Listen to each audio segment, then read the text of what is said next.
Hey YouTube, so what is a skip trace, right? So we're going to get into what a skip trace is, but really for my audience they're interested in is what is a real estate skip trace? And so there's a big difference between the two, and let's get into it.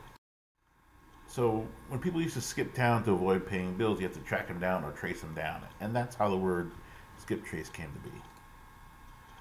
So it's really a private investigator tool, and it's a suite of tools actually. Um, and there are some major skip tracing companies.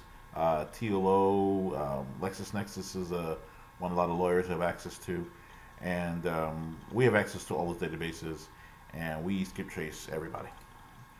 Um, the most important thing to know about the way private investigators use skip tracing is they get people's SSNs, and that's going to be the big difference between skip trace in the conventional sense and skip tracing in real estate. So we'll get into that. So what are some skip tracing tools?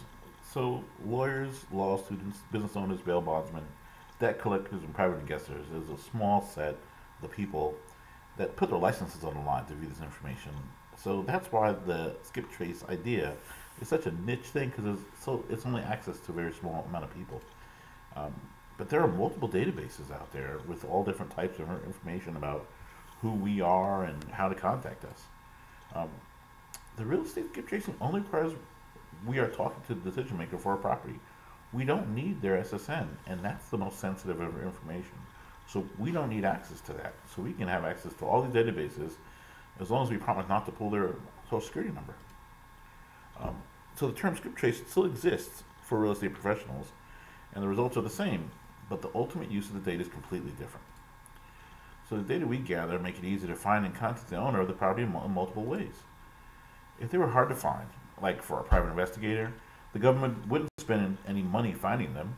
They would just take the property, sell it at auction, and get the taxes they're owed. So this is a totally different idea. We're trying to use the information to our advantage. So what's a real estate skip trace, right? So we'll use the term skip trace, but it has a lot of negative stuff, like if someone's skipping town, or someone didn't pay their bills, or we got to garnish your wages.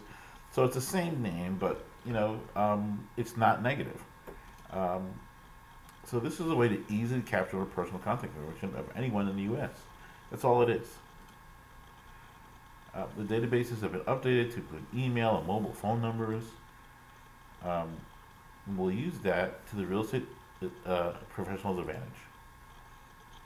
So the same message that would have been come for direct mail with a stamp on it via U.S. Postal Service is now coming via email to someone's Yahoo account. So what's the big difference here? Now we can know if the message was delivered, right? Number one, and if the email was even opened. So that kind of data we didn't have when we sent a postcard or a piece of mail. So there's no unwanted intrusion from Skip Gold, right? So we don't harass anybody.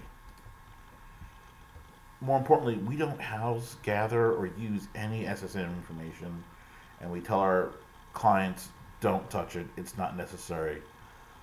Let's just, do real estate.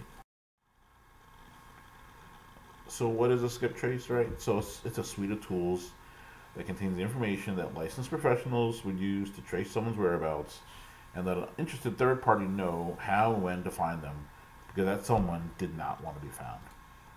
And so the name is the same in the real estate industry, but the access to the database with the SSN and credit information is not necessary, and the desired end result would be buying the property.